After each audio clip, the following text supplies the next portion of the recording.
Komisi Pemberantasan Korupsi sudah mengantongi nama calon tersangka dugaan korupsi kuota haji di Kementerian Agama.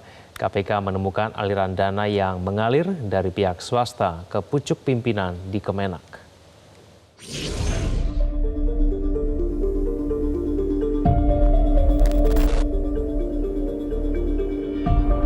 Komisi Pemberantasan Korupsi makin intens mengusut para pelaku yang terlibat dalam kasus dugaan korupsi dalam penentuan kuota dan penyelenggaraan ibadah haji di Kementerian Agama era Gus Yakut. Lembaga anti rasuah ini menyebut telah mengantongi beberapa nama calon yang akan ditetapkan sebagai tersangka. PLT Deputi Penindakan dan Eksekusi KPK Asep Guntur menyebut dalam waktu dekat KPK akan menetapkan tersangka. Ini sudah memeriksa tadi kan beberapa diperiksa. Kapan ini ditetapkan tersangkanya? Dalam waktu dekat? Ya, Mas Yus ya. Pokoknya dalam waktu dekat, nanti dikabarkan ya. Pasti dikonversikan dalam waktu dekat. Ini apa namanya, dipantengi saja. Sudah ada beberapa calonnya, Pak? Calonnya ya ada. KPK juga mengungkap adanya pucuk pimpinan di Kementerian Agama yang menerima uang jual beli kuota haji. Aliran dananya tidak langsung ke pucuk pimpinan, namun lewat perantara.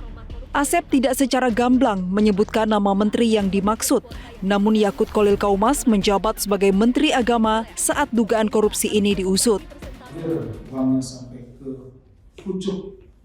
Namanya pucuk ini kalau di direktorat ya ujungnya kan direktur. Gitu ya. Kalau di kedeputian ujungnya ya deputi. Terus begitu kan. Seperti itu. Menteri ya Pak? Ya, Menteri. Kalau di kementerian, ya? ya ujungnya ya menteri. Kalau kementerian ya menteri.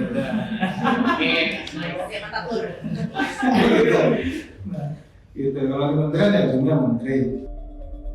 KPK juga meminta bantuan Pusat Pelaporan dan Analisis Transaksi Keuangan PPATK untuk melacak aliran dana dugaan korupsi kuota haji.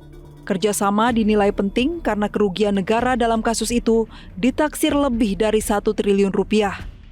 Mantan penyidik KPK Lakso Anindito berharap KPK bisa segera menetapkan tersangka. Lakso khawatir jika penyidikan berlarut-larut ini akan memberikan celah adanya upaya intervensi ke KPK.